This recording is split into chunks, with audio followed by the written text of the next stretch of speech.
Hermanos, ¿cómo están ustedes? Buenas tardes, bienvenidos sean todos ustedes a continuar estudiando en esta tarde el libro de Santiago. Vamos a continuar mirando esta tarde este libro y con algunos inconvenientes técnicos vamos a continuar estudiando. Así que les voy a pedir por favor, ahí en sus lugares, si pueden orar.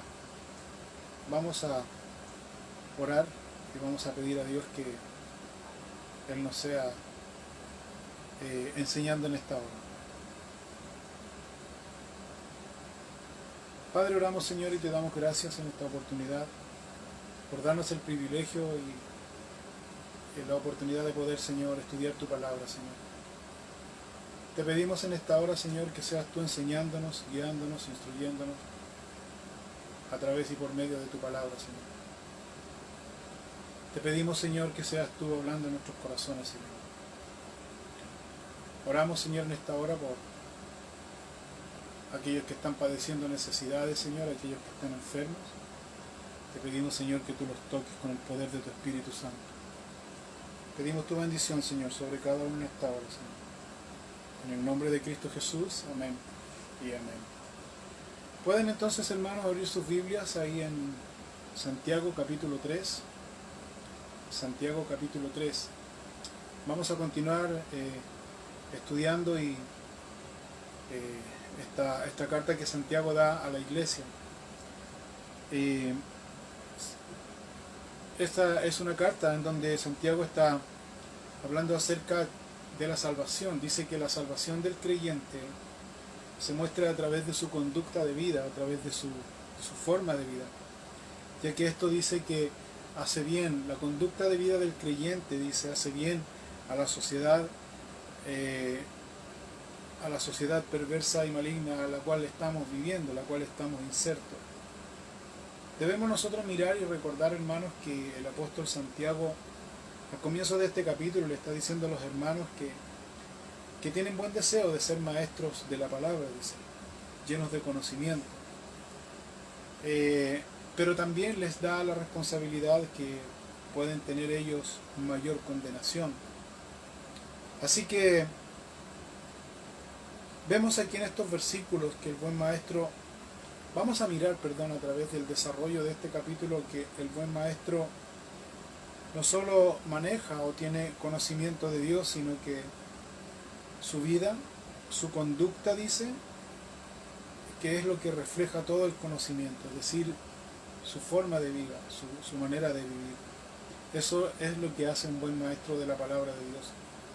Los judíos, recuerden ustedes que el contexto que Santiago está escribiendo aquí es que los judíos siempre estaban llamando sabio, dice, al escriba, al maestro, al rabino, y no solo lo llamaban, dice así, maestro, no solo lo llamaban así por lo que ellos enseñaban, sino que los llamaban así por su conducta, por su comportamiento. Dice que eso era muy importante. Recordemos que los rabís de la época, los maestros de aquella época, especialmente los judíos, ellos tenían muchos seguidores, tenían seguidores que no solo ellos enseñaban teoría, conocimiento, sino que estos maestros llegaban a tal punto de poder influenciar, dice, el estilo de vida de sus seguidores. Por ejemplo, nosotros podemos ver en las Escrituras un caso puntual, me recuerdo yo, en la Escritura cuando los discípulos hacen un gran milagro, hacen un tremendo milagro, dice,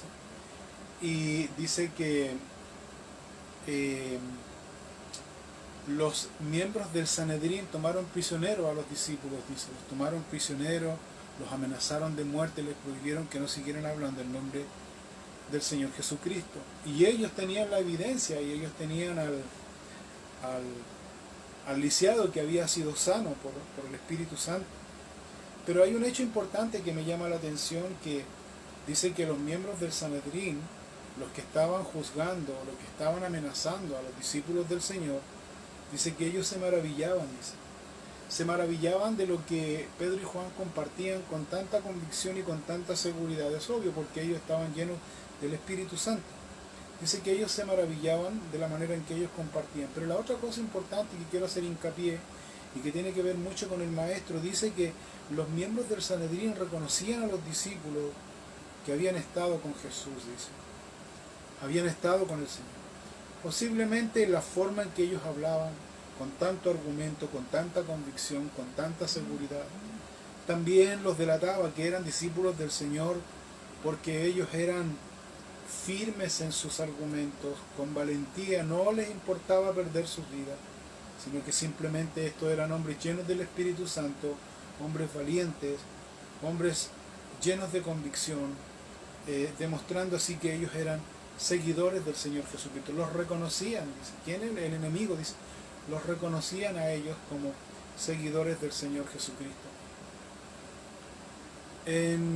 Continuamos entonces leyendo en Santiago capítulo 3, versículo 13. Entonces aquí Santiago va a hacer una relación o una diferencia. Dice aquí Santiago: ¿quién es sabio y entendido entre vosotros? Muestre por la buena conducta sus obras en sabia mansedumbre. Ahora, Santiago está enseñando aquí que el conocimiento sin la sabiduría de Dios no sirve de mucho en la vida del creyente. Es solo conocimiento. Porque dice aquí que el conocimiento sin el amor de Dios, dice, eso envanece. Envanece al hombre, lo vuelve orgulloso, lo aleja del temor de Dios. La Biblia dice: no seas sabio, dice, en tu propia opinión. Dice ahí el libro de Proverbios 3:7. Teme a Jehová, dice, y apártate del mal. No seas sabio en tu propia opinión, lo que está diciendo aquí. Entonces, nosotros también podemos ver aquí que el consejo que Dios nos da aquí es que el principio de la sabiduría es el temor de Jehová en nuestros corazones. Así que es importante conocer hoy que conocimiento y sabiduría, hermanos, son dos cosas muy distintas, muy diferentes una de la otra. En la práctica nosotros podemos ver aquí claramente, hermanos, que algunas personas que son muy inteligentes, tienen mucha sabiduría, tal vez son genios en sus áreas profesionales o lo que ellos manejan, pero en todo ese conocimiento usted puede ver y puede mirar que ni siquiera ellos pueden controlar o manejar sus vidas. Por esa razón, el consejo que Dios nos da aquí: sabiduría ante todo, dice Dios en Proverbios 4:7, dice Dios aquí: sabiduría ante todo, adquiere sabiduría, dice, y sobre todas tus posesiones, dice, adquiere inteligencia.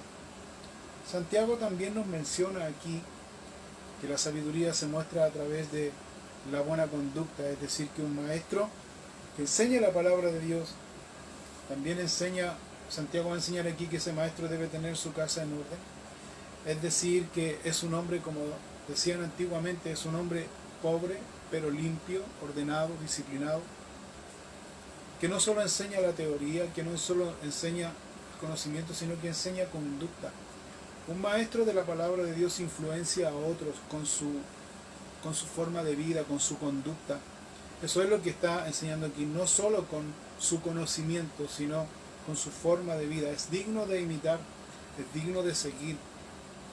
Nosotros podemos mirar y ver en este tiempo que hay muchos maestros, muchos predicadores, que muchos de ellos se presentan o dan grandes verdades bíblicas, dice, pero esas verdades claramente ellos no las aplican, dice, a sus vidas, siquiera a sus vidas. Entonces, Santiago está observando aquí que el hombre sabio muestra sus obras en sabia mansedumbre. Eso es lo que está enseñando aquí Santiago, y está refiriéndose aquí a los maestros que simplemente enseñan la palabra de Dios, sin preocuparse quién los sigue, sin preocuparse cuántos los siguen, sin preocuparse si está solo o no está solo, sino que es un hombre que sigue enseñando fielmente la palabra de Dios. Además, un maestro de la palabra de Dios, según lo que enseña Santiago aquí, también es una persona que es humilde, es sencillo, es accesible, se puede conversar, se puede dialogar, se puede estar en confianza, porque son personas sencillas, porque son personas humildes. Una de las cosas que me llama la atención del Señor Jesucristo es que no solo la gente mayor lo seguía, sino que también los niños lo seguían. ¿Sabe lo que significa que los niños seguían al Señor Jesucristo? Lo seguían porque el Señor Jesucristo tenía esa llegada, tenía esa influencia. El Señor Jesucristo no era una persona, por decirlo de alguna manera, amargada, sino que era una persona que tenía esa llegada también, incluso con los niños. De hecho, el Señor Jesucristo da una gran enseñanza ahí en relación con respecto a la inocencia. Dice, dejad a los niños venir a mí y no se los impidáis, porque de los tales es el reino de los cielos. Entonces, el maestro de maestros, nuestro Señor Jesucristo, la cual Santiago también aquí está tomando varios ejemplos de enseñanzas de Jesús para decir claramente que un maestro es aquellos que hicieron sus obras para el servicio de Dios. Un mal maestro es aquel que hace sus obras solamente para ganar la atención sobre sí mismo y hacerlos dependientes de ellos. Y eso es una falta de sabiduría. Esa es una sabiduría del mundo, no es la sabiduría de Dios. Porque la sabiduría de Dios hace que el maestro lleve a los discípulos o lleve a las personas a quienes está enseñando a que fijen sus ojos en Cristo y no en ellos. Y eso es lo que Santiago está enseñando aquí en esta primera parte. ¿Quién es sabio, dice, y entendido entre vosotros? Muestre entonces, dice, por una conducta recta, por una conducta acorde a la enseñanza del Señor Jesucristo. ¿Cuál es la enseñanza que el Señor Jesucristo nos dio? El Señor Jesucristo nos dijo que teníamos que ser nosotros servidores. Él nos llamó a ser servidores y no para ser servidos. Entonces es importante lo que está diciendo aquí el apóstol Santiago. Sigamos leyendo, versículo 14. Dice, pero si tenéis celos amargos, dice, y contención en vuestro corazón, no os jactéis ni mintáis contra la verdad, porque esta sabiduría no es la que desciende de lo alto, sino terrenal, animal y diabólica. Santiago ahora está hablando directamente al corazón del maestro. Santiago está refiriéndose aquí a la motivación que tiene cada creyente para servir a Dios. A eso se está refiriendo aquí. Es decir, que si el creyente sirve a Dios porque tiene envidia o porque tiene celos en su corazón, entonces ese creyente todo lo que haga, dice, en servicio a Dios, no va a fluir de manera sana. ¿Por qué? Porque su motivación no fue sano, porque su motivación no fue correcta. Eso es lo que está diciendo. Entonces el servicio que supuestamente haga Dios no va a fluir, no va a ser inspirado por el Espíritu Santo de Dios, no va a ser algo sano, sino que ese hombre siempre va a tener la presión de mantener ese servicio en sus fuerzas, en las fuerzas del hombre y no en la inspiración de Dios, hasta llegar incluso, como dice aquí Santiago, a amargar, dice, su corazón. Así que cuando esas personas están con amargura en su corazón, ¿cómo puede servir en la obra de Dios? ¿Cómo puede servir en la obra de Dios? Entonces, dice aquí que la sabiduría del mundo, entonces, como Santiago lo señala, que la sabiduría del mundo aquí, dice, siempre está promoviendo el hombre, siempre está promoviendo el hombre en sí, no a Dios. La sabiduría del mundo siempre está diciendo lo siguiente al hombre, dice, promueve tu propia causa. Tú eres tan bueno como los demás, o quizá mejor. La sabiduría del mundo siempre levanta el ego, el orgullo del hombre. Y este tipo de egoísmo y este tipo de rivalidad también Santiago está reconociendo aquí que también se ve dentro de la iglesia del Señor.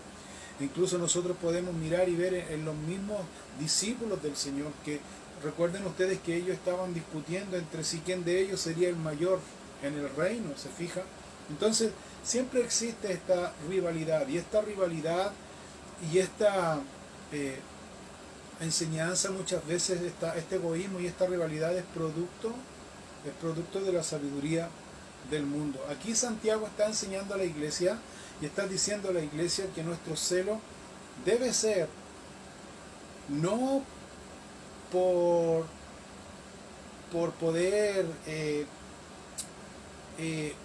destruir al otro, sino que nuestro celo, dice, debe ser por servir al Señor.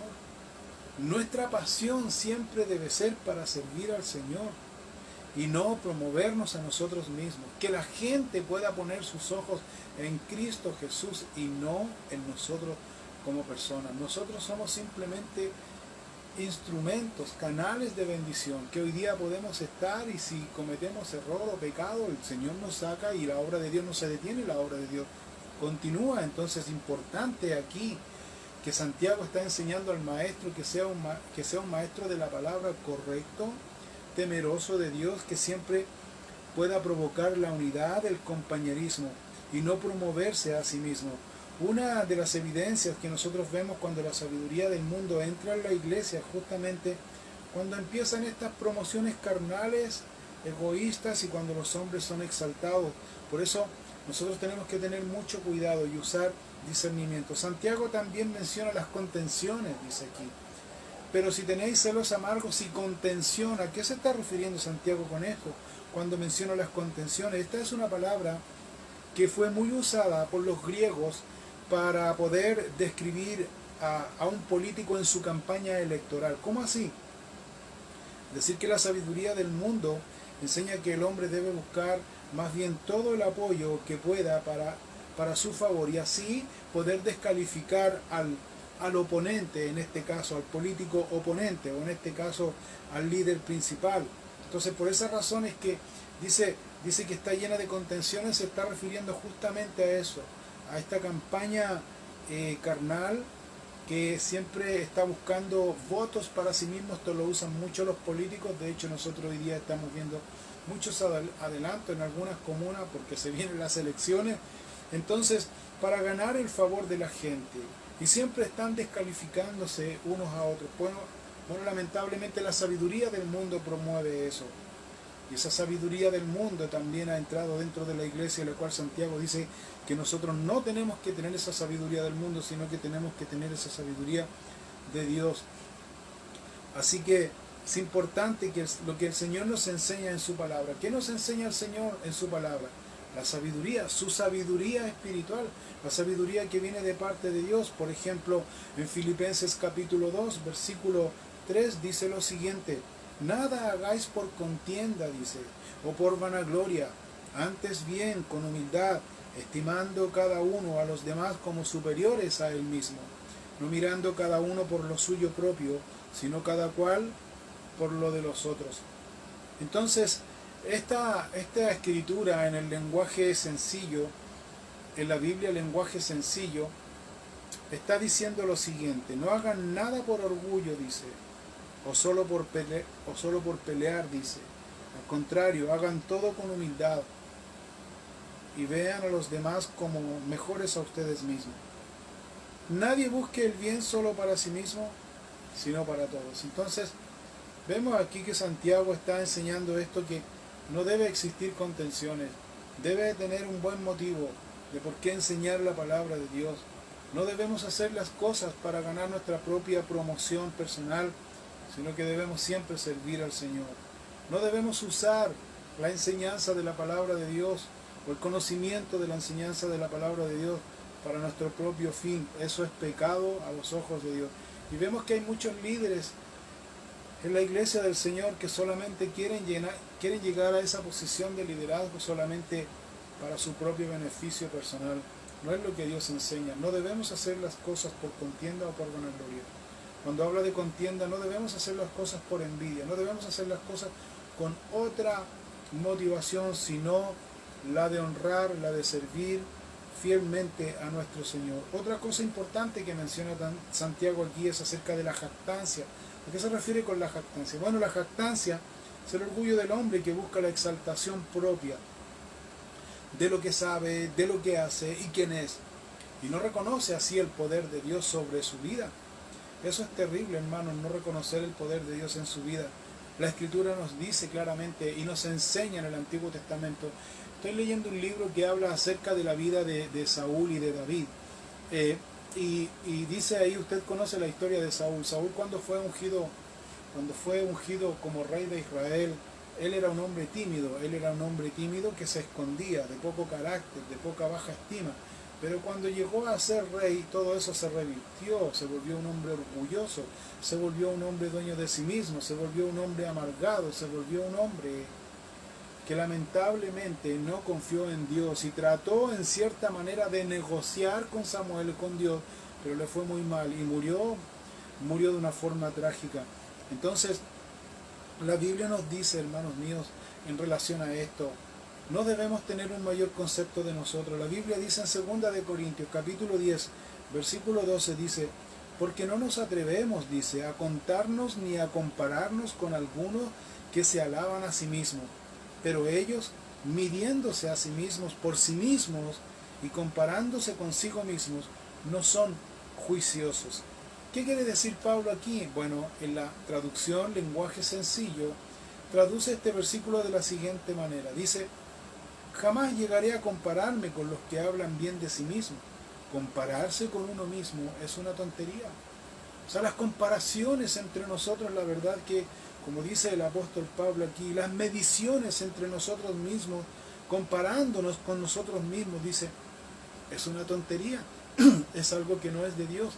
Eso se hace con la sabiduría del mundo y no con la sabiduría de Dios. Entonces, en este caso puntual, en este versículo, el apóstol Pablo le está hablando a los corintios, les está diciendo y enseñando a los corintios que cuando hay sabiduría de Dios, hermano, cuando viene la sabiduría de Dios, lo primero que es el temor de Dios. Y hay un sentido inmediato de humildad, hay un sentido de sumisión, hay un sentir común de que nuestro Dios reciba toda la honra, toda la gloria y toda la adoración.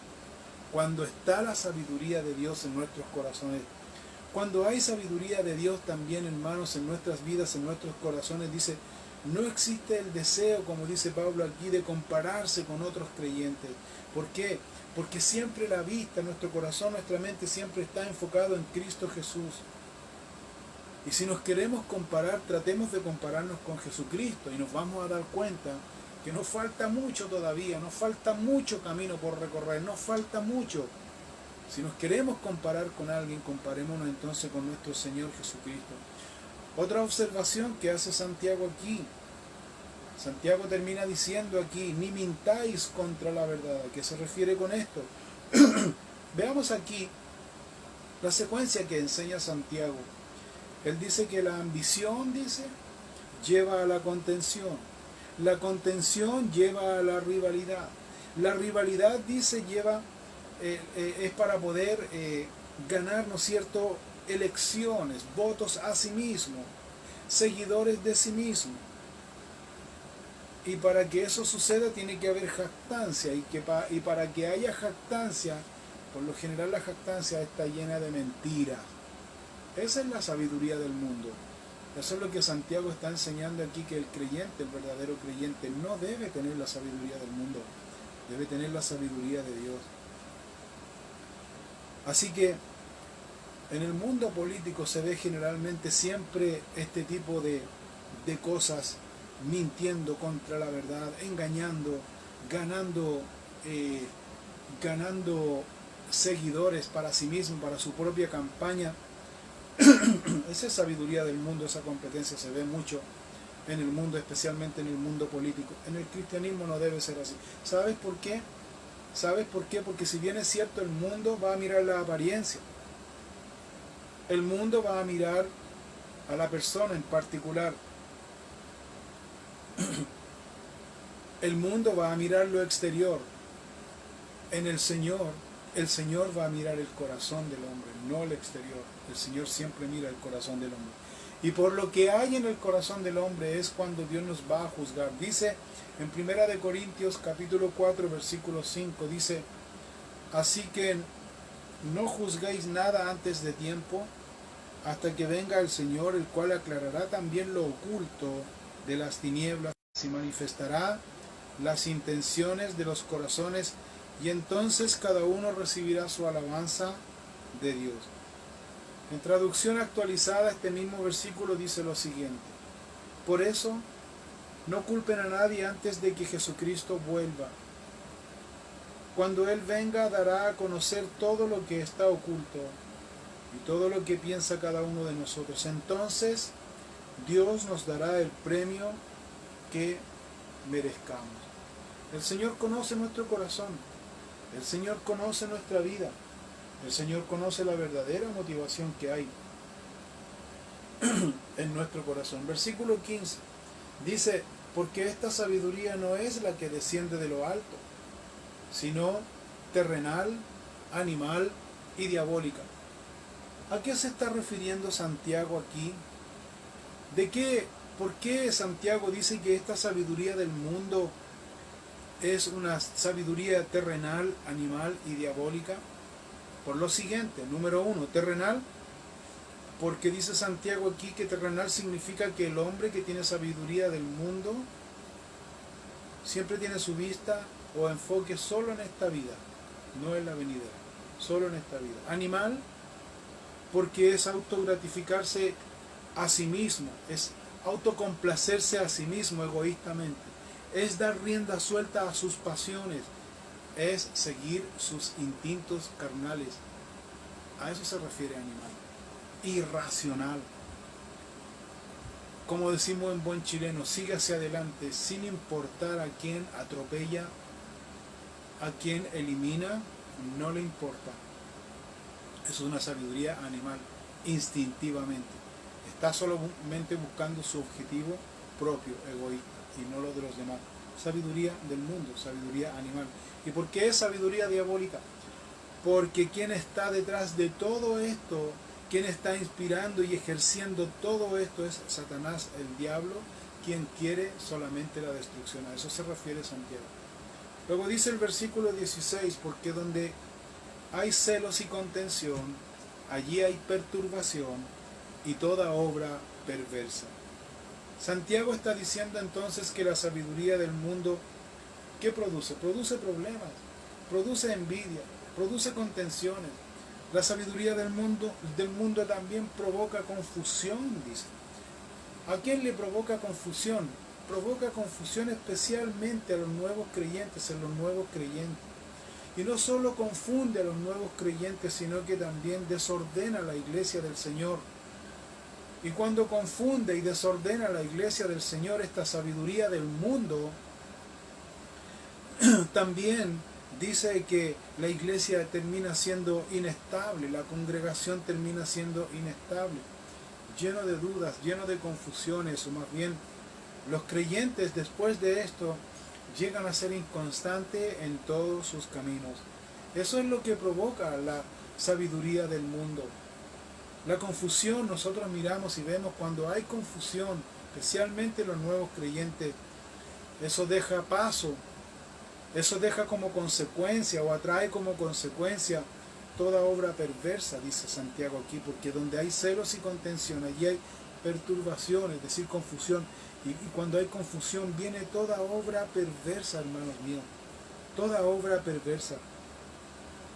Entonces, un ministerio, nosotros podemos ver un ministerio que puede ser exitoso, puede ser grandioso, puede tener mucho éxito, mucha fama, es muy conocido, pero ¿sabes quién al final va a decidir y va a mirar el corazón de ese ministerio? Va a ser Dios. Puede ser un ministerio muy exitoso, pero si su motivación no es Dios y ejerce con sabiduría del mundo y no sabiduría de Dios, ese ministerio se va a quemar en el día del juicio, dice. Y es muy importante, hermanos, que nosotros siempre estemos alineados con lo que Dios nos enseña en su palabra. Por ejemplo, nosotros miramos en el libro de Apocalipsis, en el capítulo 2 y capítulo 3 del libro de Apocalipsis, cuando el ángel del Señor envía mensajes a las 7 iglesias del Asia Menor. Fíjense que ahí hay 2 iglesias en particular que tienen mucha relación con lo que estamos mirando aquí. Primero nosotros vemos que la iglesia de Esmirna, ellos pensaban que eran pobres. Ellos pensaban que eran pobres. Sin embargo, el Señor le dice a esa iglesia que ellos eran ricos. ¿Me entiende? Ellos pensaban, la iglesia de Esmirna, pensaban que ellos eran pobres. Pero el Señor dice, no, tú eres rico. En cambio, la iglesia de la Odisea decía a ellos que ellos eran ricos. ¿Cierto? Pero el Señor dijo que ellos eran pobres, desventurados. Entonces, es importante, hermanos, que nosotros podamos captar este principio fundamental que Dios nos enseña en esta noche, que no es lo importante cómo la gente nos ve, sino lo importante es cómo Dios nos ve, cómo Dios ve nuestro corazón. Eso es muy importante porque eso va a decidir en aquel día, o no va a decidir, sino más bien eso nos va a dar un premio o simplemente no vamos a tener premio. Porque Dios nos va a juzgar en aquel día. Por lo tanto, hermanos, lo principal de todo esto es que la iglesia del Señor se pueda medir, ¿sabe cómo? Simplemente con la enseñanza fiel de la palabra de Dios y no con la sabiduría del mundo. Una iglesia sana, una iglesia guiada por el Espíritu Santo de Dios se mide, ¿sabes cómo? En la fiel enseñanza de la palabra de Dios. No hay otra cosa. No con la metodología, no con otras cosas que son el producto. Son muy buenas por lo demás, no la estoy aquí descalificando, al contrario. Pero lo principal es la enseñanza de la palabra de Dios, porque eso es lo que cambia. Eso es lo que transforma el corazón del hombre. Luego miremos aquí en el versículo 17. Dice lo siguiente: pero la sabiduría que es de lo alto, dice, es primeramente pura, después pacífica, amable, benigna, llena de misericordia y de buenos frutos, sin incertidumbre ni hipocresía. Y el fruto de justicia se siembra en paz para aquellos que hacen la paz. Santiago está haciendo una distinción clara aquí acerca de la sabiduría de Dios.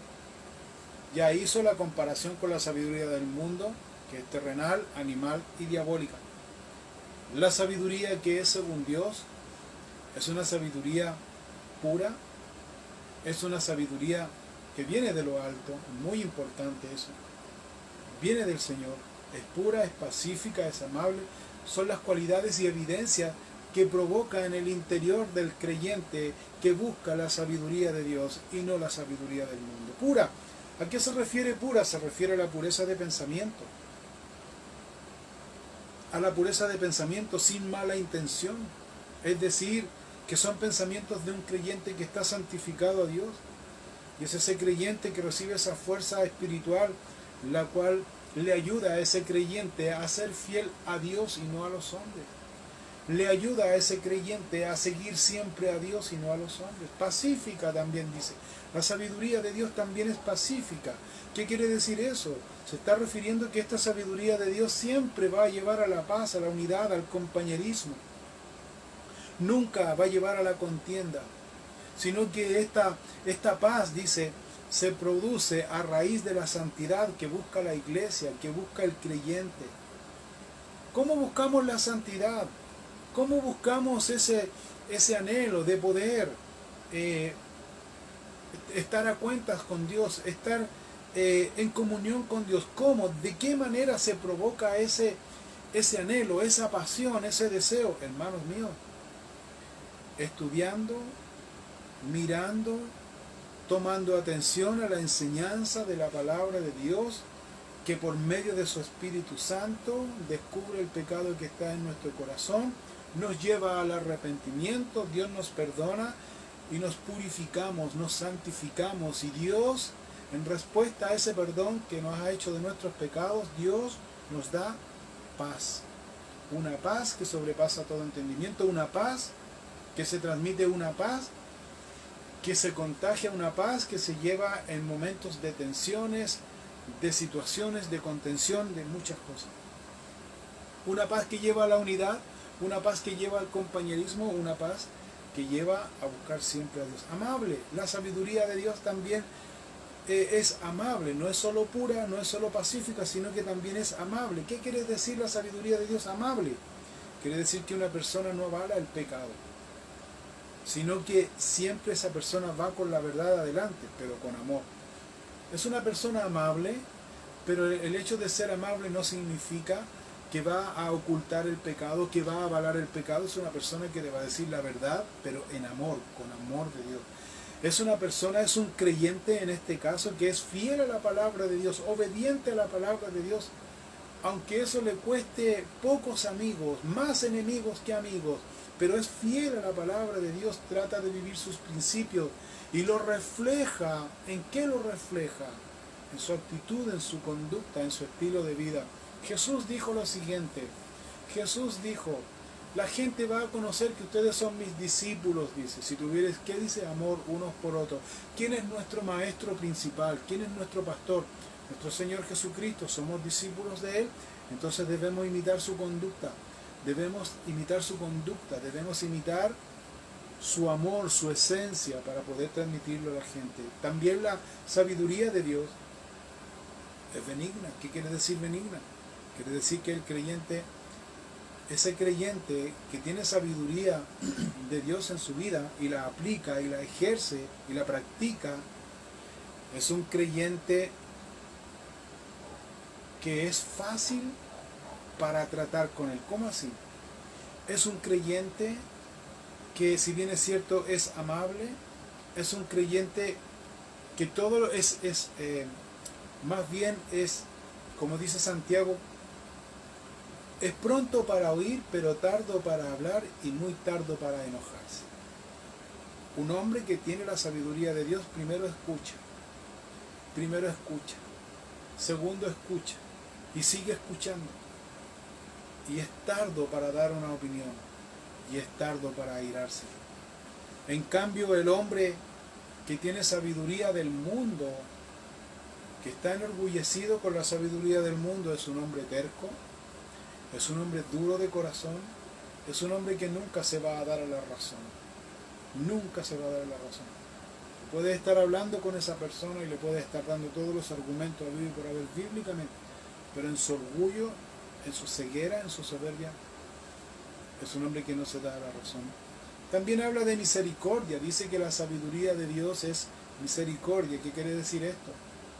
Quiere decir que un creyente que está lleno del Espíritu Santo de Dios y que es guiado por Dios, que es guiado por el Señor en todo momento, está sensible a aplicar la misericordia así como Dios ha aplicado la misericordia a su vida. ¿Me entiendes? Aplica la misericordia. Un creyente lleno del Espíritu Santo aplica la misericordia. ¿Qué significa aplicar la misericordia? ¿Qué significa la misericordia? La misericordia significa que el hombre merece un castigo, pero el Señor se abstiene de dar ese castigo, no lo da. El hombre se merece el castigo, pero la misericordia es que Dios no aplica ese castigo, porque tiene misericordia. El hombre entonces que tiene sabiduría de Dios también se conoce por un hombre misericordioso. Es un hombre que aplica misericordia de la misma manera como Dios también nos aplica misericordia a nosotros. La Biblia dice en el Sermón del Monte, Jesús dice: sed pues misericordiosos, como también vuestro Padre es misericordioso. Es importante que nosotros podamos entender este principio, porque a veces nosotros tenemos solo el conocimiento, pero no lo aplicamos en momentos determinados. Por eso es que podamos ser llenos del Espíritu Santo, para que podamos aplicar el conocimiento que Dios nos da con sabiduría. ¿Con qué sabiduría? ¿Del mundo? No, Señor, con sabiduría de Dios. Otra característica es que ese creyente que tiene sabiduría de Dios también da buenos frutos. ¿Qué significa eso? Se refiere a aquellos creyentes que son fieles a Dios, son fructíferos en sus ministerios, tienen iniciativa, tienen esa fuerza, no se desaniman, sino que siempre siguen adelante, se mantienen fieles a Dios, porque la sabiduría de Dios es práctica. No solamente es conocimiento, sino que también es práctica. La sabiduría de Dios cambia al hombre para bien, produciendo siempre buenas obras, y es ahí donde vienen los cambios radicales en la vida del creyente. Y último punto, también dice que la sabiduría de Dios es sin incertidumbre y ni hipocresía. ¿Qué quiere decir con esto? Quiere decir, en primera instancia, sin incertidumbre, que el creyente que tiene sabiduría de Dios, lleno del Espíritu Santo, es de carácter fuerte. Y cuando habla la palabra de Dios no deja ninguna duda, no deja nada suelto, ningún cabo suelto, sino que es certero en lo que habla con convicción, con seguridad. Porque eso es lo que provoca la sabiduría de Dios, no deja ninguna duda. Es un hombre que está totalmente convencido y sin temor de hablar la palabra de Dios, porque la sabiduría de Dios trae fortaleza y trae convicción. Es un hombre que habla verdad en amor. También dice que la sabiduría de Dios no solamente es sin incertidumbre, dice que también es sin hipocresía. La sabiduría de Dios es sin hipocresía. ¿Cómo así? Sin máscara, sin apariencia, sin apariencia de bondad, de qué sé yo, de ser bueno. Y hay muchos creyentes que muchas veces, y esto se ve mucho en los círculos más tradicionales, evangélicos tradicionales, cuando están orando a Dios y se dirigen a Dios, lo hacen con una voz ronca y con una voz elocuente y una voz que no le hablan así a su señora, no le hablan de esa misma manera a sus hijos, no le dicen, oh hijo mío, quiero tener un diálogo con... sino que son genuinos. El hombre que tiene sabiduría de Dios es un hombre genuino, real. Dios nos ama, hermanos míos, tal cual somos, sin apariencia, sin hipocresía. Ahora, esta hipocresía también no se ve solamente en la forma, sino que también se ve muchas veces en las conversaciones. ¿Se ha fijado usted, ha conversado con alguna persona que lo sabe todo, que siempre lo sabe todo? Que uno llega a pensar, hasta a veces uno se siente como tan ignorante y tan insignificante, que uno dice, ¿y por qué esta persona está aquí? ¿Por qué está en esta situación? ¿Y por qué está viviendo esto? Porque muchas veces, perdón, no muchas veces, sino que estamos en un mundo que vivimos de apariencia, Hermanos, nosotros tenemos que ser hijos de Dios, tenemos que procurar tener la sabiduría de Dios para tener convicción, para tener certeza, para tener convicción y seguridad y hablar la palabra de Dios, vivir sin hipocresía, sin máscara, sino que debemos siempre hablar verdad en amor, con franqueza, con sinceridad y sin mostrar apariencias de piedad. Los fariseos eran así, mostraban apariencias de piedad, pero el Señor Jesucristo los trató de sepulcros blanqueados. En conclusión, hermanos míos, en estos versículos es la sabiduría de Dios. Entonces, ¿qué produce? La sabiduría de Dios también, hermanos míos, produce bendición. La vida cristiana es una siembra y una cosecha, hermanos. Lo que hagamos con nuestra vida en humildad, en sometimiento a Dios, vamos a cosechar ¿qué? Vamos a cosechar bendiciones de Dios. Lo contrario a esto, la sabiduría del mundo, hermanos, en el creyente, lo va a llevar a la perdición y lo va a llevar a estar lejos de la voluntad de Dios. Hermanos, como primera enseñanza debemos procurar tener la sabiduría de Dios en nuestras vidas. Sabiduría de Dios en nuestras vidas. Vamos a orar y dar gracias a Dios por su enseñanza. Te doy gracias, Señor, en esta hora por tu palabra, tu enseñanza.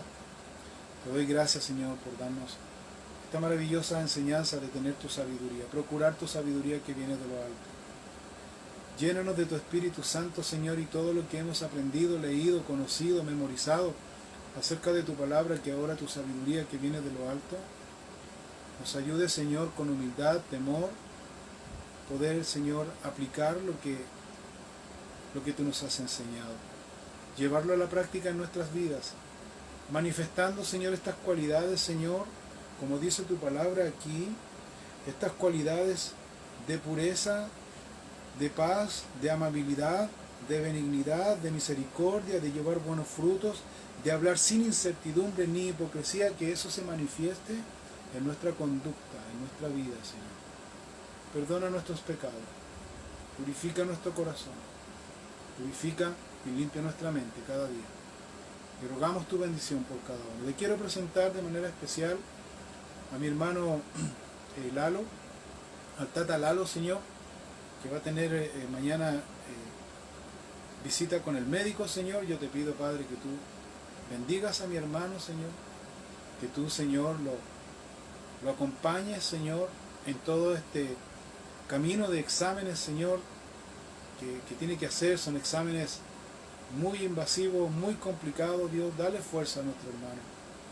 Oramos por él en esta noche y pedimos, Dios, que lo llenes de tu poder y Espíritu Santo y le des fuerza, Señor. Que cuando vengan esos momentos de debilidad, que tú, Señor, lo fortalezcas. Que tú lo levantes, que tú lo ayudes en todo, Señor. Dale fuerzas a su esposa, Cristina, Señor. También oramos por ella, Señor. Que tú les bendigas a ellos, Señor. Oramos, Dios, que tú les fortalezcas grandemente a ellos, Señor. También presentamos toda la situación que estamos viviendo en nuestro país. Te pedimos, Dios, que tengas misericordia de nuestro país y le des, Señor, a nuestras autoridades y gobernantes sabiduría. Revélate a sus vidas, Señor, para que ellos puedan ser, Señor, hombres sensibles a tu voz, Señor. Guarda tu iglesia en este último tiempo. Guarda tu iglesia, guarda a tus hijos en este tiempo. Oramos, Señor, te rogamos tu bendición por tu palabra en esta noche. En el nombre de Cristo Jesús. Amén y amén. Hermanos, Dios les bendiga. Si usted quiere ofrendar y dar su diezmo, ahí está en pantalla los datos para que usted pueda cumplir con lo que el Señor nos demanda. Si usted está invitado, viene por primera vez, no se sienta comprometido, esto no es para usted. Quiero hacer una invitación a todos los varones aquí presentes. Por favor, pónganme atención todos los varones aquí presentes. Quiero invitarlos para el lunes. El lunes estamos a 9, para el lunes 14. Lunes 14, a todos los varones, quiero invitar a todos los varones para el lunes 14 a las 20 horas a nuestra reunión de varones. Vamos a tener de invitado al pastor Lucho García de Perú, de Capilla Calvario o Calvary Chapel Gracia de Lima, Perú. Él nos va a estar compartiendo a la reunión de varones para el lunes a las 20 horas. Por favor, ojalá haga planes, que pueda organizarse para poder tener este tiempo de comunión, de compañerismo, porque el pastor Lucho García nos va a enseñar, nos va a compartir la palabra de Dios. Así que adquiera mayor información a través de las redes sociales para poder conectarse para ese día los varones. Entonces a las 20 horas el lunes 14 nos vamos a reunir. Hermanos míos, Dios les bendiga, que tengan una linda noche. Les amo mucho y sigamos orando unos por otros y sigamos en comunión con el Señor. Se vienen tiempos difíciles, así que mantengámonos firmes sin fluctuar en esta enseñanza y fe la cual Dios nos ha puesto. Recuerden ustedes que todos nosotros esperamos en aquel día, que Dios nos diga en aquel día: bien, buen siervo y fiel, en lo poco has sido fiel, en lo mucho te pondré. Dios les bendiga, que tengan una linda noche. Bendiciones, adiós, nos vemos.